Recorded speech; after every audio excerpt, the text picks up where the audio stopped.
Morning. All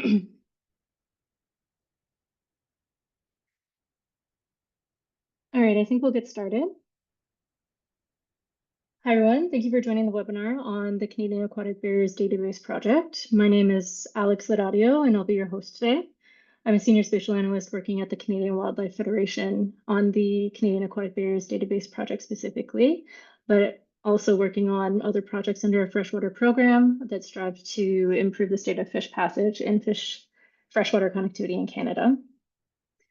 Today, our presenter, Nick Mazzini-Wright, will dive into the Canadian Aquatic Barriers Database and discuss some exciting new developments, including the release of national scale stream crossing information and new tools that will enable Canadians to contribute valuable data on aquatic barriers and help address knowledge gaps across the country. A few housekeeping items before we start. At the bottom of your screen, you should be able to see a bar with a handful of buttons that include a chat function as well as a QA function. Throughout the presentation, if you have any questions for Nick, you can submit those through the Q&A function. And depending on the question, some of those might be answered by me throughout the presentation, but some I might save for the end for Nick to answer during our 10 to 15 minute Q&A period. All other general commentary can be sent through the chat function instead of the Q&A function. If for some reason you get disconnected during the presentation, you can rejoin the webinar using the original link. But the webinar itself will be recorded and made available to watch at CanadianWildlifeFederation.ca under the Resources tab. And I will post the link to that page in the chat once the presentation is underway. So with that out of the way, I will hand things over to Nick and he'll begin the presentation.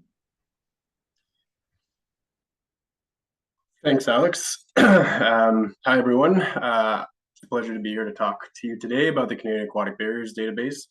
I am Nick Mazzini-Wright, and I'm the Senior Spatial Ecologist here at CWF. And my main role here is as the manager of the freshwater geospatial team. I've been with CWF for 6 years now, and I've had the pleasure of helping to build our freshwater connectivity program from almost the ground up.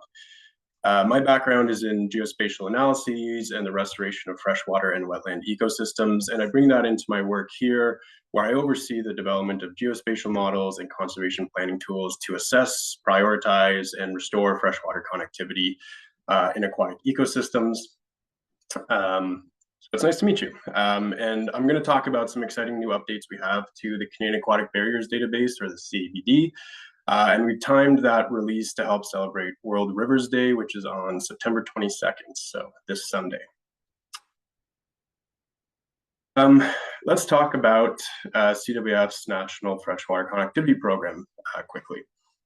So since 2008, we've been working to develop and expand this national program. And some of the work that we've undertaken includes Chinook salmon research in the Upper Yukon River, where we've been evaluating the effectiveness of this fish ladder to move Pacific salmon around the dam there. We also do research and advocacy around American eel, particularly the effects of hydroelectric facilities on mortality of eels as they do their migrations. We also support a number of fish passage advocacy and barrier campaigns to get some of these aquatic barriers removed or replaced on the landscape. And to help facilitate that, we've developed a watershed scale connectivity restoration planning framework that we've implemented in British Columbia, Alberta, PEI, and Nova Scotia so far. And along with that, we also have spatial tools to help us assess watershed connectivity and prioritize some of these barriers for removal. So if you'd like to learn more about our full suite of work on fish passage and freshwater connectivity, you can visit fishpassage.ca to learn more about those projects. But the CABD is really the central pillar to support all of our work around freshwater connectivity. And the vision for the CABD is to have all of Canada's aquatic barrier and freshwater connectivity information in one place and have it easily and openly accessible. Now, while I'd love to dive right in and share our work on the CABD, I think it would be helpful to first establish a baseline understanding of the conservation issue that CWF is working to solve with this project. So let's start out with what seems like it could be a relatively simple question: what is freshwater connectivity? So if we look at this lovely river system here on the right, when we talk about freshwater connectivity, we refer to the ability of fish and other aquatic species, nutrients, and energy to flow freely within these freshwater ecosystems. So we're talking about lakes, rivers, wetlands, without the physical disruption of this movement by barriers. And ideally, we want to see freshwater connectivity all the way from the headwaters here down to the ocean.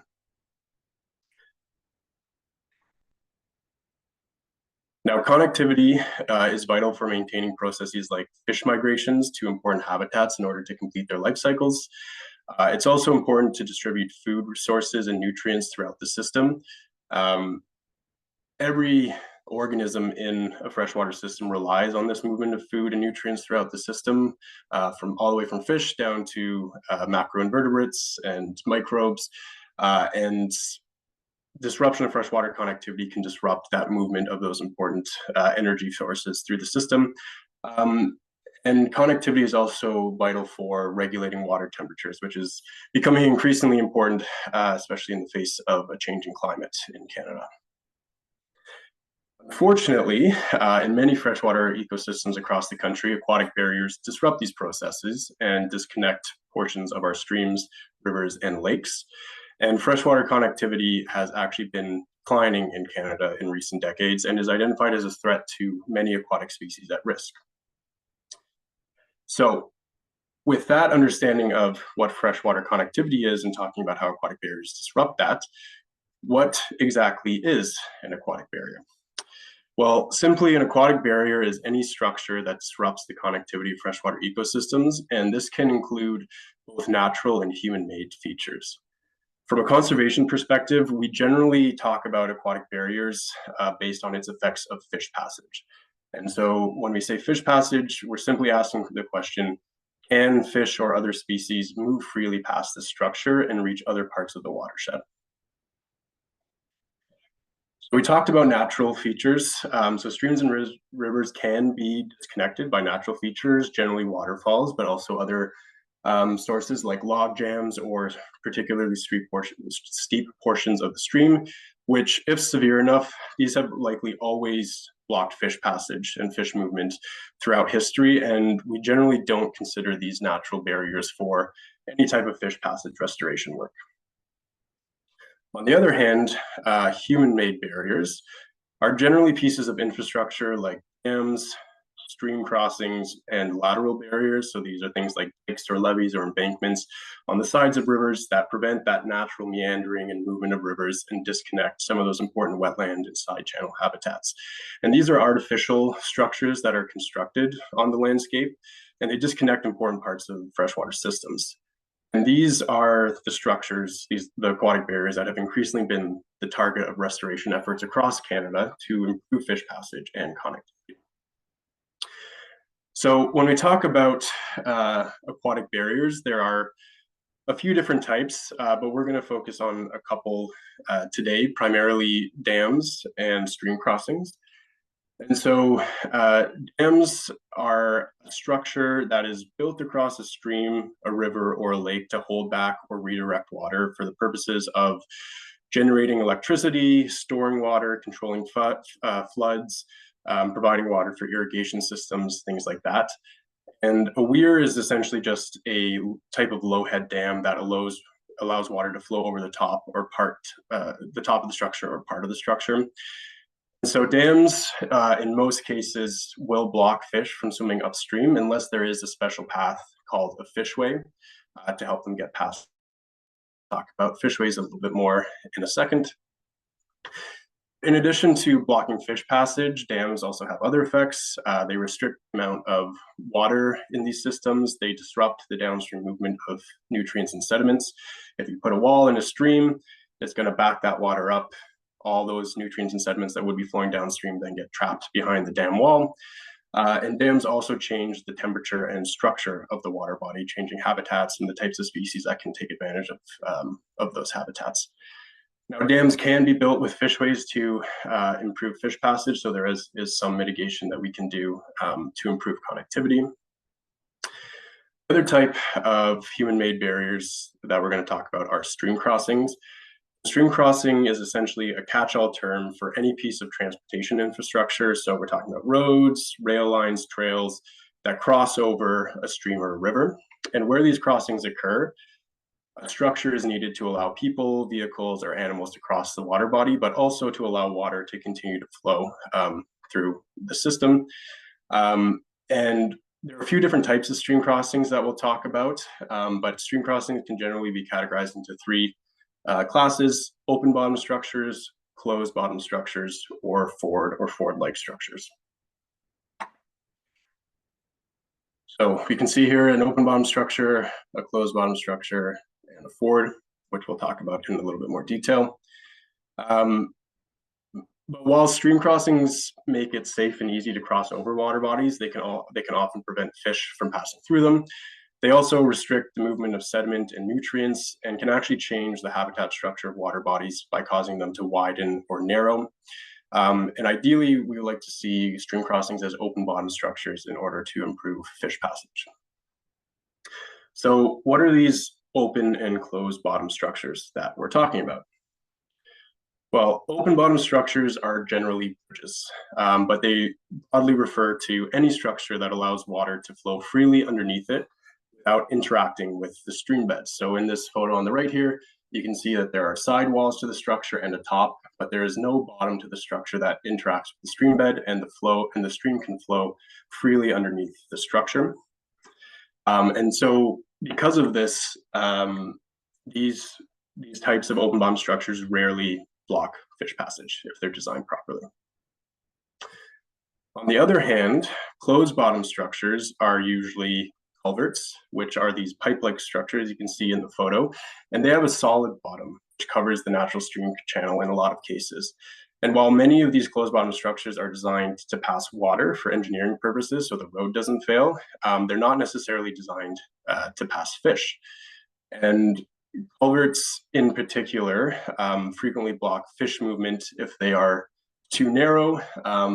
Water comes through the barrier too fast if it's too narrow, and fish can't pass, or if it's too steep. And similarly, if they're perched above the stream, it's often too high for fish to be able to jump and access.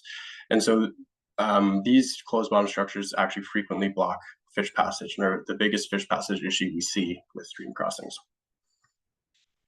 Last type of stream crossing I'm going to talk about are fords or ford-like structures. These are shallow spots in a stream or river that you can actually drive across or cross without getting too wet.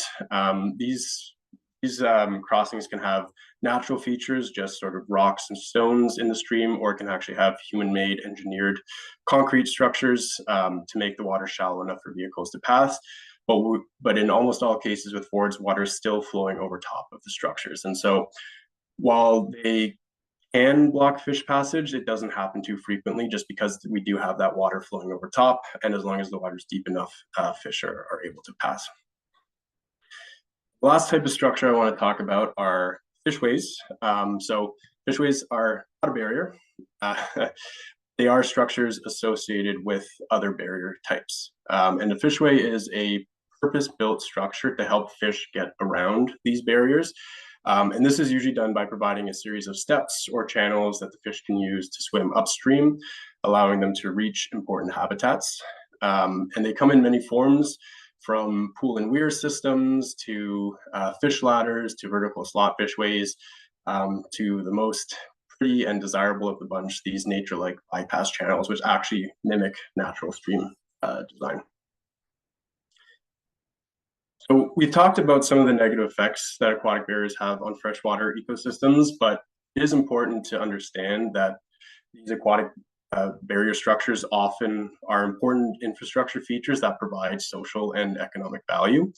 However, our freshwater species have evolved to use streams and rivers to move large distances to important spawning, rearing, or other types of habitat that they need to complete their life cycles. And if fish passage is not accounted for in the designs of these structures, they will block the movement of fish and other species. But in many cases, these structures have outlived their purpose and can be removed from the landscape with limited social or economic concerns other than the cost of replacement, which particularly for dams can be quite expensive. So it's important when evaluating barrier restoration projects to weigh the social and economic costs against potential ecological gain in order to ensure that resources are being used to maximize connectivity and get the biggest bang for our buck, if you will. So these are important concepts to understand, and hopefully that provides a firm background for the conversation we're going to be having today. But database development isn't generally associated with conservation activities, and we're here to talk about the CABD. So you might be asking the question, how does a database of all things help fish and other species? Well, we know a few things about aquatic barriers and their effect on freshwater ecosystems. We know that aquatic barriers block the movement of species and nutrients. We know that they're prevalent across Canada, and we know that barrier removal is needed to restore connectivity and access to vital habitat. And we also know that these restoration projects are expensive. But there are also things that we don't know. We don't have the answers to some important questions, namely, how many of these barriers exist in Canada? How much habitat is not accessible? How do we identify those most important barriers to maximize those gains for the investment that we put into barrier restoration? And so we need comprehensive information to answer these questions. We need a central, open, and maintained database to be able to evaluate these issues at the landscape scale and make decisions that actually drive on-the-ground conservation and restoration work. Is where the CABD comes in. The CABD helps CWF and other organizations across the country assess and report on the status of habitat connectivity, as well as inform management and regulatory decisions relating to the construction and management of these types of infrastructure. It's also an important tool to support barrier restoration planning and prioritization of projects to improve connectivity and fish passage for important species. The database can also inform research and monitoring initiatives to help us better understand the effects these barriers are having on freshwater ecosystems and the species that they support. And finally, it can also be an education and outreach tool, providing a national forum for sharing resources, best practices, and success stories. So with that background out of the way, let's talk about the CABD, starting with a quick history of the CABD, so how we got to where we are today.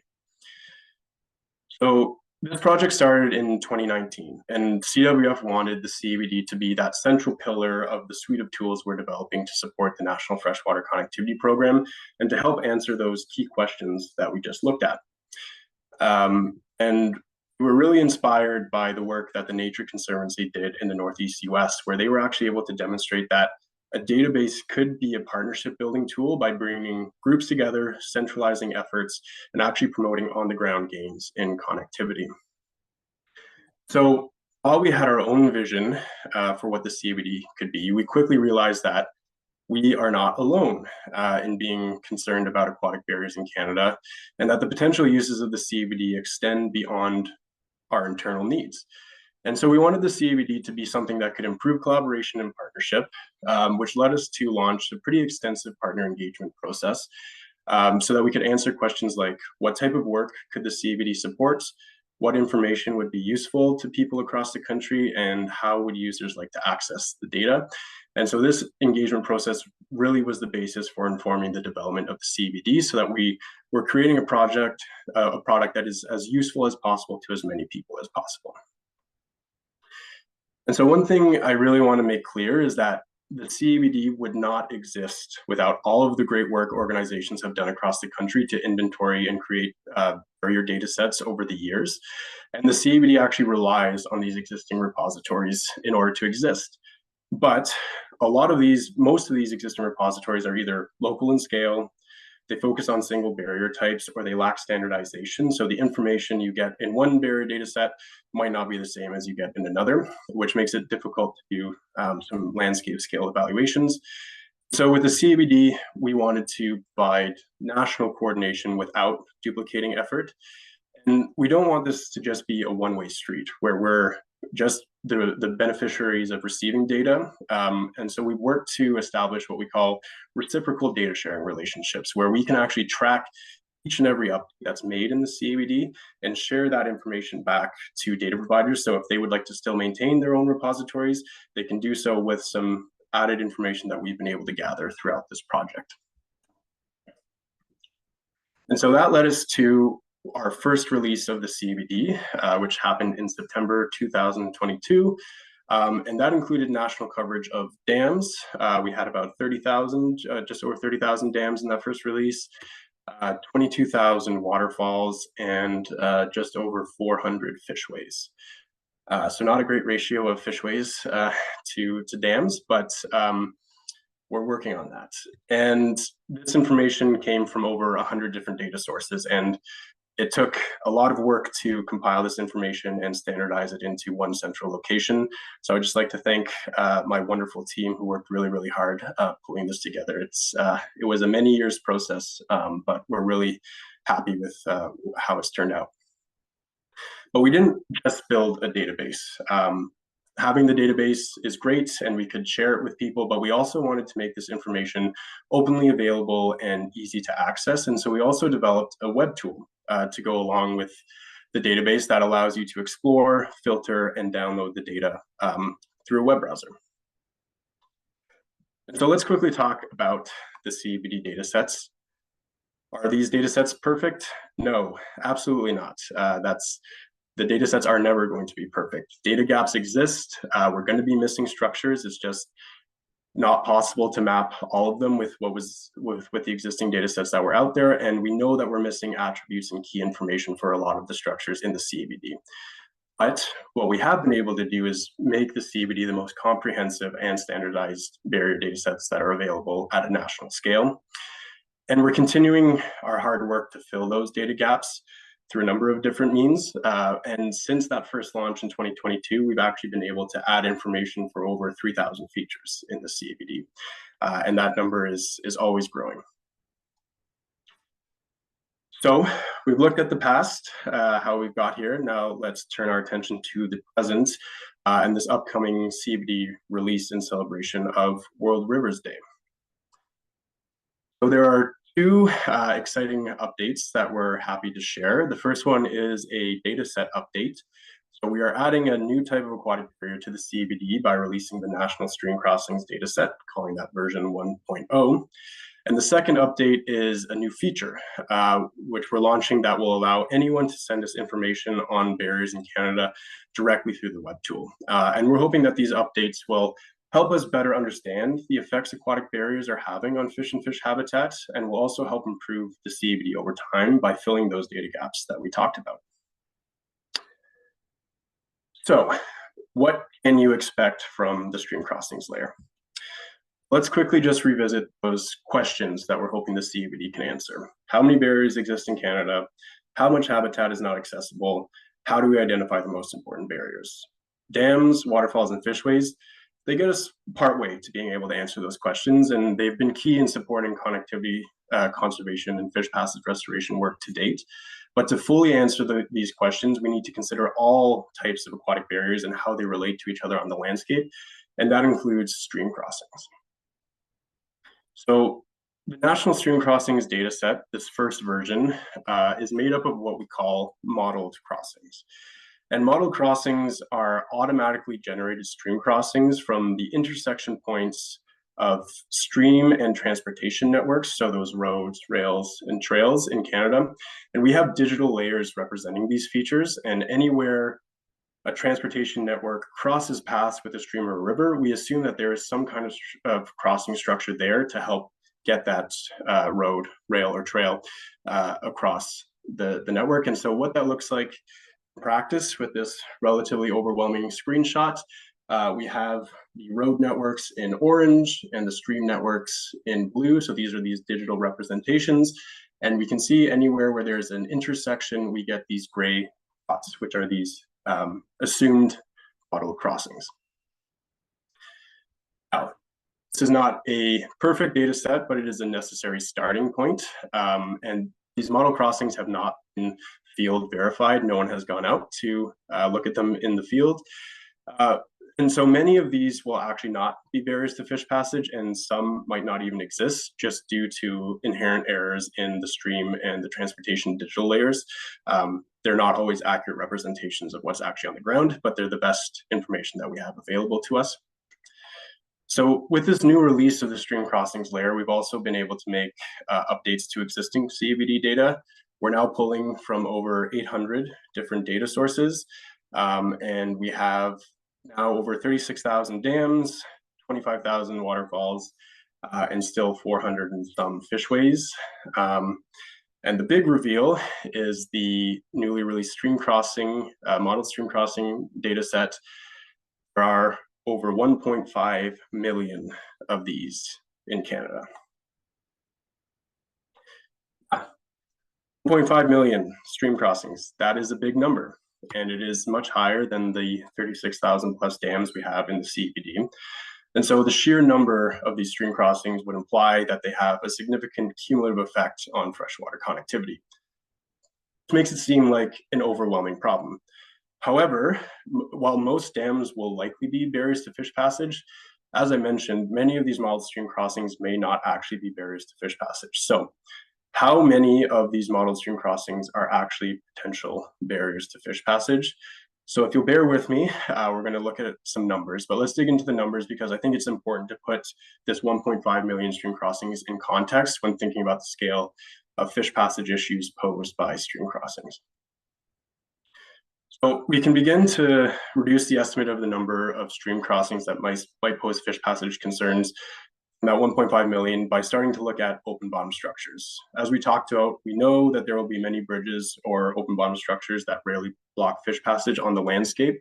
And we can do some limited predictions about where these crossings are likely to be open bottom based on the size of the stream. So the larger the river, the more likely it is to be a bridge because culverts can only be a certain size. And once you get beyond that, you need a bridge in order to adequately get transportation infrastructure across the stream.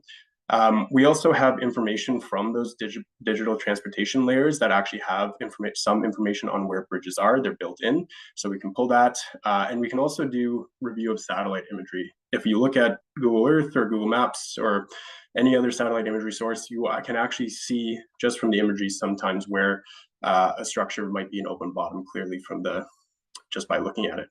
And so we can't do this. We haven't done this in all of the country, but in areas of the country where we've completed this kind of review, our best estimate is that about 5% of all crossings can be identified as likely open bottom structures that rarely affect fish passage. And so if we extrapolate that to the entire country, that leaves us with the slightly reduced 1.425 million stream crossings. Still a really big number.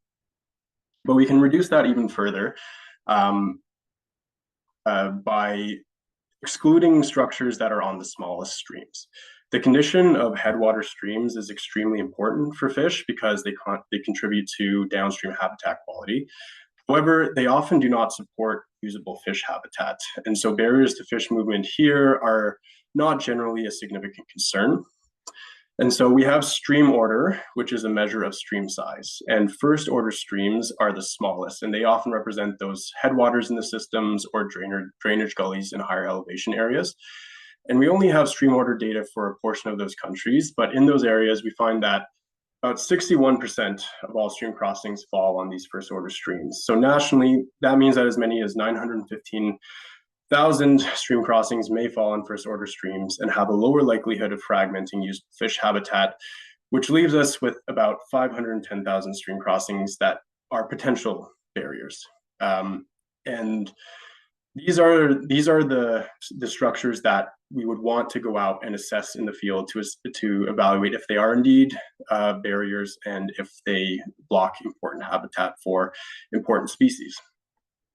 So we've already been able to reduce the potential number of barriers to 500,000 or so, but we can also dig a little bit deeper and by looking at field assessment data. So we don't have field assessment data for most stream crossings in the country, but we do have a few areas where there are pretty extensive assessment data sets.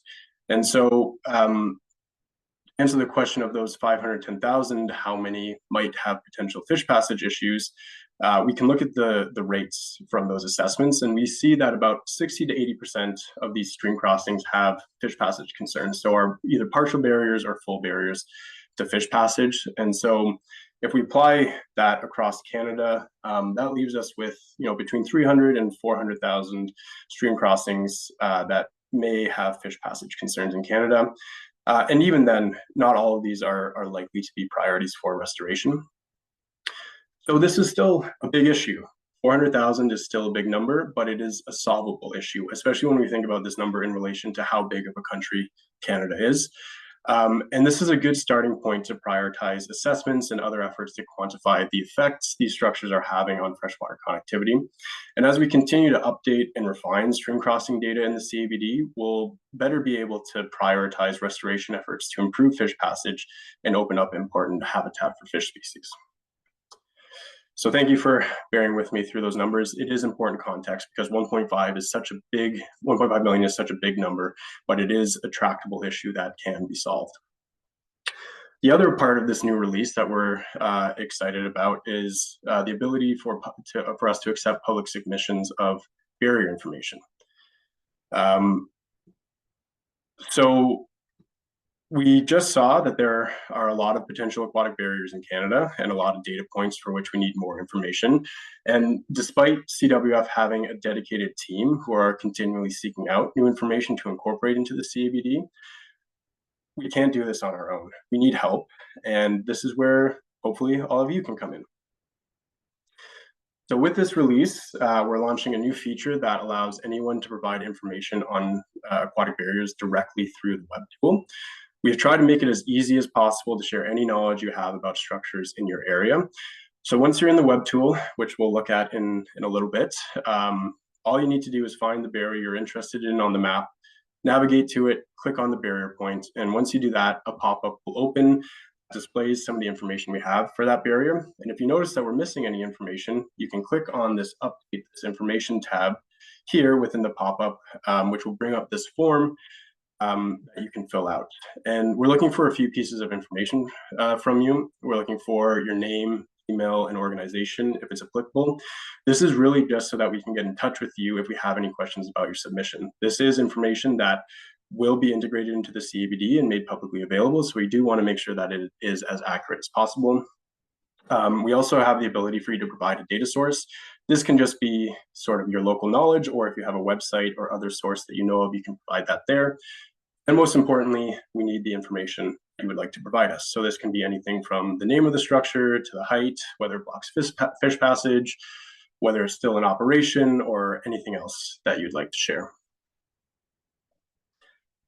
You can also choose to be added to the CABD mailing list, where we will send out updates on new releases and other news related to the CABD. You can do that by clicking the checkbox here. After that, all you need to do is to consent to CWF collecting your personal information, and this is governed by the CWF privacy policy, and then you can click submit.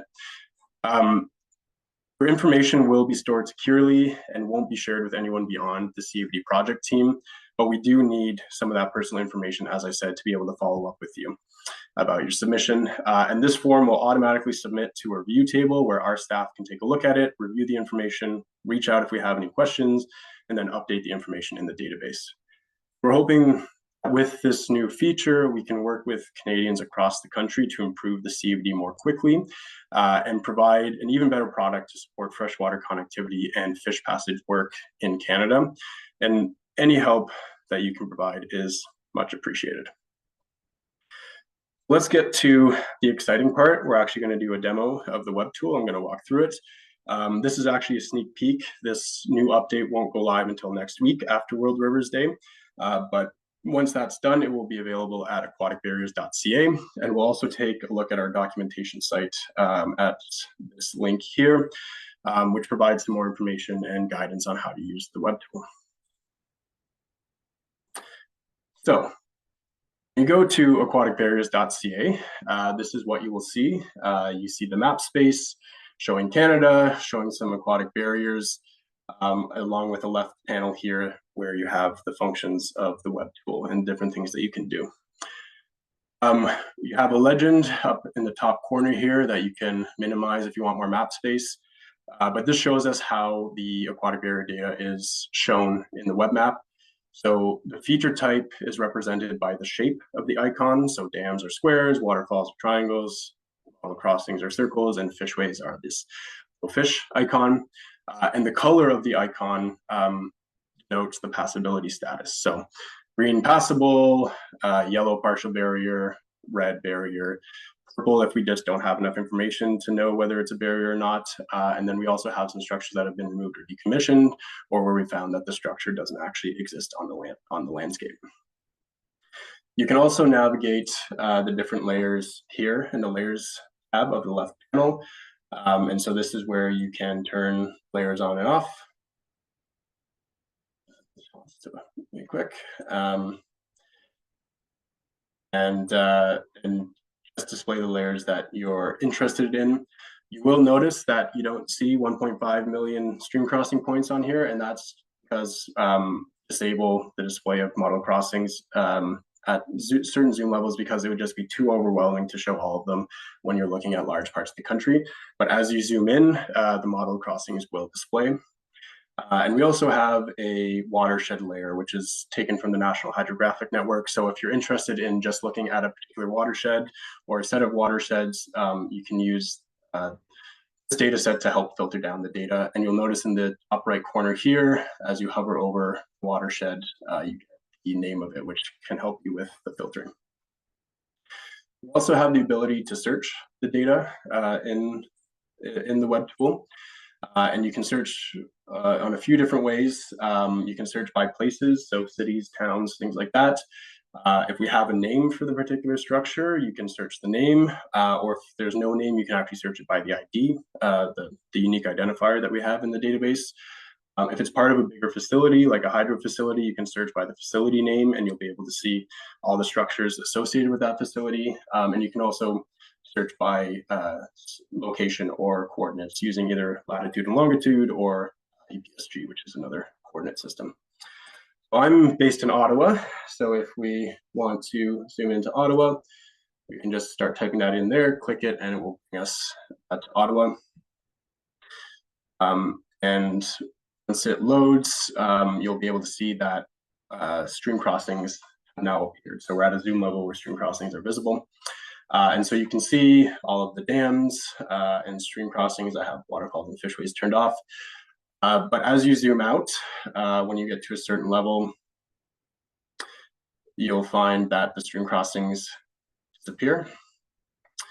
And as I said, that's just for the tool performance and also just to prevent it from being overwhelming. So the model stream crossings have now disappeared. And as you zoom back in, they will start to appear. Let's try searching by structure name. So if you have the name of the structure, you can start typing it in, and a list that matches that name will start to pop up. I'm looking for the St. Mary's Dam near Lethbridge, Alberta. So I can select that one, and that will bring me right to the dam and open up the attribute pop-up, which we talked about. So this is where you can see all the information that we have on a structure. This can also be opened just by clicking on any point in the map.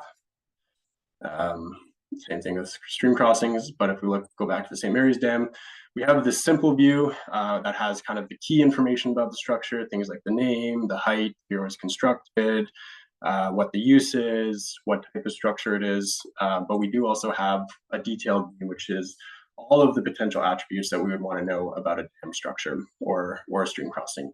And you'll see that there are many blanks in here. And so these are some of the data gaps that we're talking about that hopefully we can fill over time.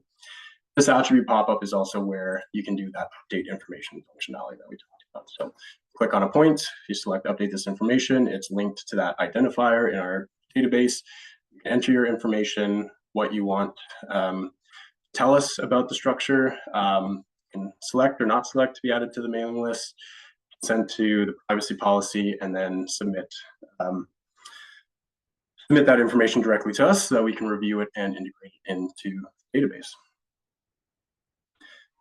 You can also filter the data, not just search it. So there's a couple different ways that you can filter the data. You can do that by location. So you can filter it down to the province or territory that you're interested in, or the watershed. So let's say, let's do the Ottawa. So the Chippewa part of the Ottawa River, if I select that watershed, I can apply the filters, and that will actually take me to that watershed with the barriers displayed, and watershed that's been selected is highlighted. You can add watersheds to this by clicking on the watershed in the map.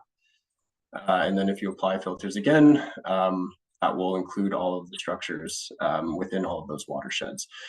You can remove them. You can play around with location filters however you want. And then we also allow you to filter based on a select set of attributes for each type of barrier. So for dams, for example, you can filter down to bypassability. So if you want to look at, for example, just decommissioned or removed dams, you can do that. Operating status, ownership type, dam use, dam size, and a few others. And then that will filter the data down even further, suggest what you're interested in. With those filters applied, you can then actually download the data. And you have a couple of options for download. So you can either download that filtered subset that you're looking at, and you can do that in any one of these 4 file types. So shape files, geo packages, which are spatial files, KML, which you can use in Google Earth, or just a plain CSV spreadsheet. Or you can actually download the entire data layers for the entire country. So you can download all of the dams, all the waterfalls, all the model crossings, or all the fishways, their entirety. If you decide you want to change what you filtered, you can go back to edit filters, come back to download data, and go back and forth until you're ready to download. So that's the gist of the web tool.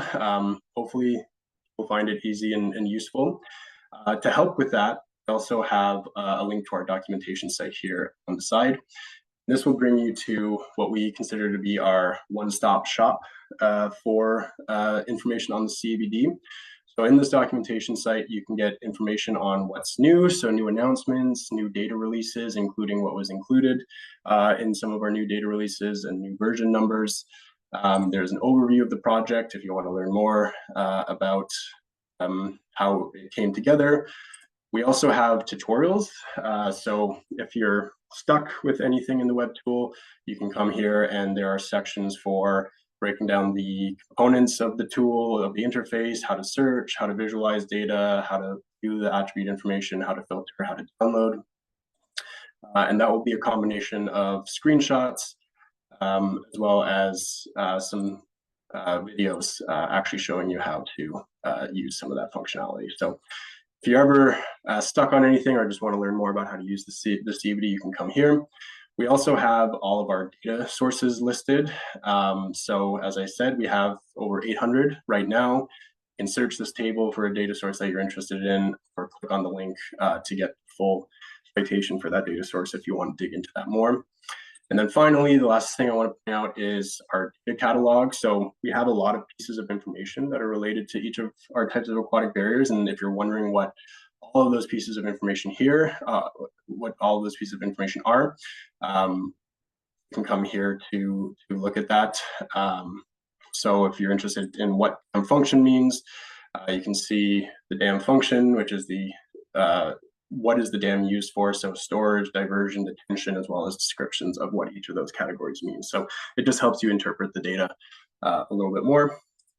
And then the last thing I want to point out is that we also have our terms of use and that privacy policy that I was talking about. So before you submit any information, if you want to take a look at how we would use your personal information, you can click on the privacy note, which will take you to the CWF website. So that's the tool. And so just to quickly wrap up, the CABD is already being used by a number of organizations, which we're really thrilled about, including federal and provincial government entities, as well as other NGOs, and quite a number of community and Indigenous groups across the country as well to help support barrier prioritization restoration. And we hope that with this new release and continued updates to the CABD, we'll provide even more value and have even more groups be able to use this data across the country. And we're dedicated to continually improving the CABD. It uses innovative data management systems to ensure that updates can be made easily and that the CABD is a living data set. We don't want it to become a legacy product that provides a snapshot in time. And so to that end, in addition to this new release, we're also working on developing additional tools to help bring in more information and provide more features to support connectivity and fish passage work across the country. I could spend an hour talking about just these new tools. We're very excited about them, but just quickly, we're developing a community science rapid assessment mobile app. So this is for anyone who's out on the landscape, and they will be able to view the points on the map, find one that's nearby, go to it, answer a few quick questions, take some photos, and submit that directly to us that we can then use to update the database. So that will allow us to continue to fill those data gaps by taking advantage of crowdsourcing and all the great Canadians out there who spend time on the landscape. We're just doing our testing period for this app right now, and we're hoping to launch that in summer 2025 at some point for public consumption.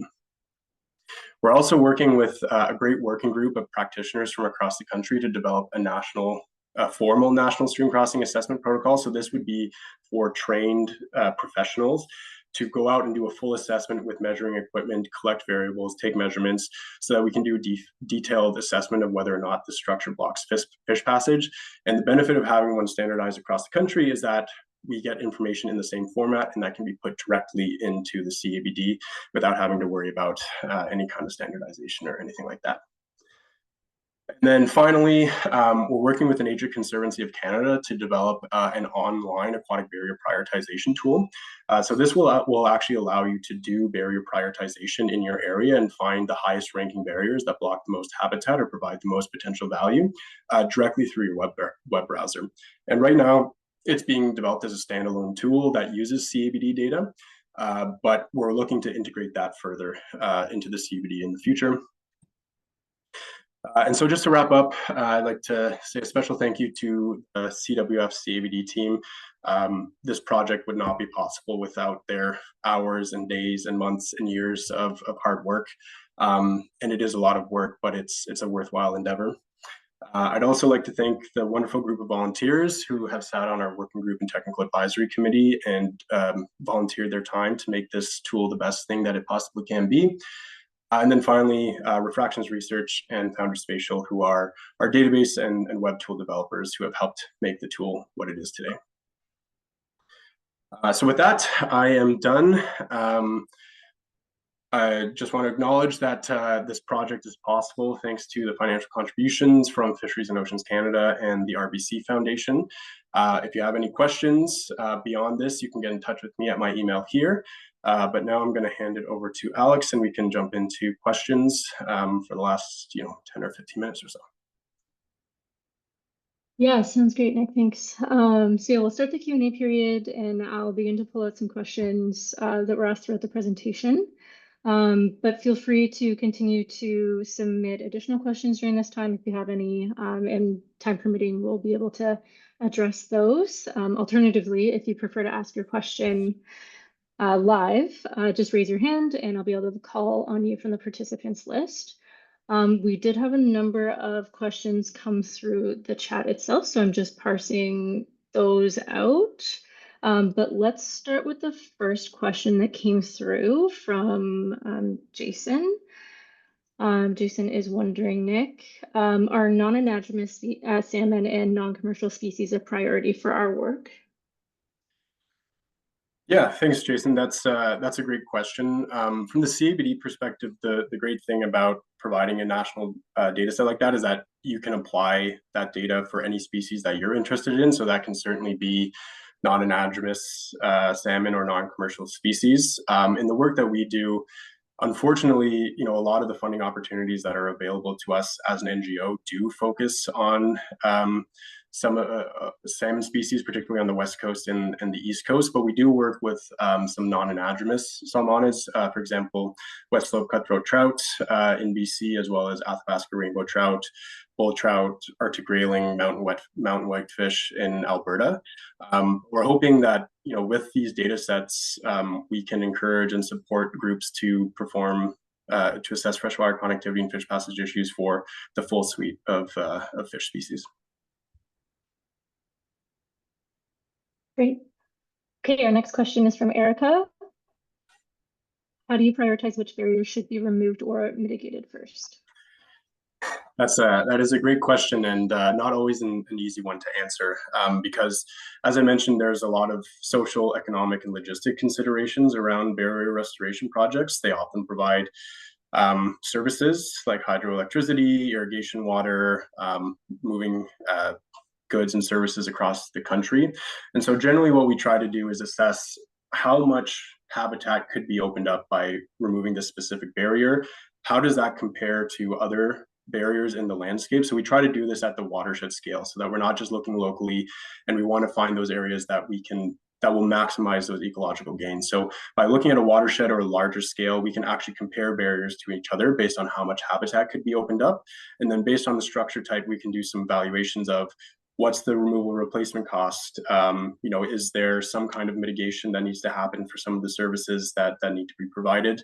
In some cases, that might mean just building a bridge instead of removing the structure completely. But we have had cases in BC where they're old forestry roads, no one uses them anymore. And so we've actually been able to fully decommission the road and pull that out there so that there's no structure at all on the landscape. So there's no one way to prioritize barriers, but we generally try to look at that trade-off between ecological gain and those social and economic considerations. Okay. Next question, it comes through the chat from John. How are you addressing crossings that might have multiple fish passage issues? For example, a perch culvert that requires fish to jump into the culvert and then flows that are too fast or shallow to allow fish once inside. Are you just calling it one barrier, even though it might have multiple fish passage issues? Yeah, that's a great question. We do generally treat it as one barrier because what we found in our experience is that most of those multiple fish passage issues can be solved with proper design and installation of a new structure or removal of the structure. You'll often get increased velocities. If a pipe is too narrow, you'll get increased velocities. It will wash sediment through. It's coming out of that pipe really fast. It creates scour downstream, so it starts pulling sediment out, and eventually that will degrade the stream, and you get that perch culvert. So a lot of those multiple fish passage issues actually come from a common cause. And so by properly designing and replacing a structure with an open bottom structure, or fully embedding a closed bottom structure. So instead of just placing the closed bottom structure directly on the top, you can actually fill part of it with sediment and gravel and cobble that's similar to the stream, and that will help alleviate some of those issues. But yeah, we do treat them as a single barrier because they can generally be addressed as one with a proper removal or replacement. Okay, a couple more questions from John. Second question, how will data uploaded by an individual be sourced? Some people may not want their information listed online. That's a great question. We'll never share your email anywhere. We would generally attribute it to a personal communication from a specific name. If that is something that you're specifically uncomfortable with, you can include that information in your submission, or you can reach out to us and we can make it a little bit more anonymous. But that key piece of personal information of your email won't ever be visible or shared anywhere publicly. And then the last question from John. If there are structures identified that do not exist or are not barriers, how do we let you know that they should be removed? So you can do that through the new feature in the webtool. So if you see a point on our map and you go there, or you've been there before and you know that there's no structure there, in that information box, you can say this structure doesn't exist, it can be removed. Another way that we'll be able to do that in the future is through that community science mobile app. We actually have a specific set of questions for where you get to a site and there's no structure. And so that information will come directly to us and identify that you flagged it as a structure that's not existing. And once we've had a chance to review it and just confirm that everything looks good, those structures will come out of the data sets. Next question is from Catherine. How do you deal with data conflicts? For example, if two people submit different heights for the same dam? That's a great question. We run into this relatively frequently. And so for public submissions, that's where we would maybe go back to the people who have submitted, talk to them a little bit more about where they got that information from, how confident they feel in that estimate, and we can maybe parse some of that out there. When they're coming from different data sets, we have sort of a priority of data sets from most trusted to least trusted. Not that we necessarily ignore any information, but if it's in a provincial database and it has a height versus something that's on someone's blog and they share a height, we're going to tend to go with something that's coming from sort of that official provincial database. But we just do digging. When we get a conflict, we do our own searching. We try to compile as much information as possible, talk to local experts or other people in the area to try to sort that out. So we try to make it as accurate as possible, but we do recognize that there's always going to be conflicts. And once something's in the database, it's not permanent. So if we update the height and at a later date we learn that it is actually a different height, we can go back and make that change. Great. Next question is from Melanie. Do you also consider fragile species and species at risk, the presence or absence of them in the watershed that you're doing a prioritization in? Yes. So generally when we're doing the watershed scale work, we do have a set of target species, and those are often species at risk just because there's often funding for species at risk work. We also work with a lot of local and indigenous groups who have culturally important species, and many of these are also the most fragile species. And so we do build those in where it fits with the project. And we also try to account for aquatic invasive species as well. So connectivity is not always a good thing. If we have an invasive species and we remove a barrier, that can open up parts of the watershed for that invasive species and have negative effects on some of the native species. So we try to account for sort of all of those species concerns, but at the watershed scale, we do generally have that list of target species, and that's driven by either funding source or local partner priorities. And a question from Morgan. This is forward thinking. Do you think that this could be used to show historical areas of landslides and the potential areas for future landslides? An example might be in the Succoteen River or like the Big Bar slide. Yeah, landslides are tough in some of those other natural barriers that aren't waterfalls because they're transient features. They kind of come and go on the landscape, and so it's really hard to find existing data on them. And once they're mapped, they might wash out or disappear. We are thinking about other barrier types that we can add to the CABD, and some of those other natural barriers might be one of those types that we add, but it is a very challenging problem from the data side of things.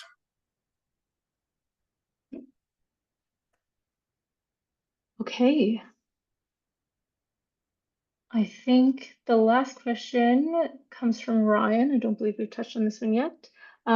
Does the modeled water crossings differentiate between fish-bearing and non-fish-bearing waterways? So in the CABD itself, it does not, because there are so many different fish species across Canada that we can't really determine all fish-bearing streams for all species in Canada. Some of that triaging down of numbers that I talked about, removing first-order streams, for example, those are rarely used by fish species as actual habitat. They do have important ecosystem values. But when we apply this data in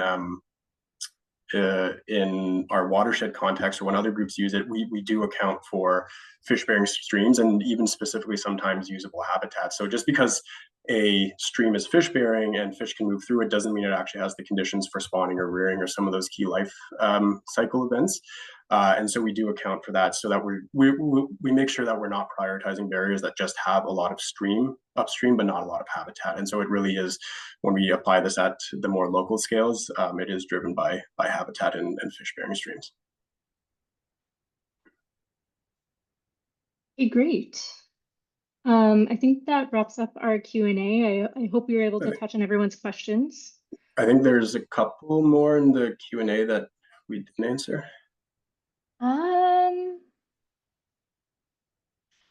Right. There was a question from Erica I about, think just Rob's. oh, Rob's. I think we Oh, touched right. on Erica's. Sorry, Rob, I missed that one. Have you considered a community science app for mobile devices? Survey123 is a very useful tool to use for this, and Rob offers to assist with implementing. Yeah, well, thanks, Rob. Nice to see you again. Rob and I have chatted in the past. So as I mentioned, we are developing a community science mobile app, and we did look at Survey123 as an option, but we just needed some custom functionality that made it difficult to impossible to implement with Survey123 and properly connect to our database.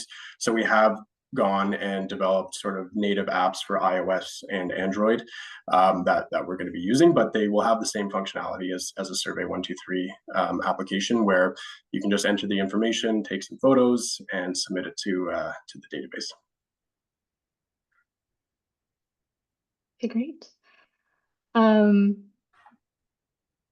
Okay, I think now we've wrapped up our Q&A, but if there's any other questions that anyone has that they'd like to ask Nick, you can do so now. We're happy to stay on a couple minutes past 1 here to answer those questions.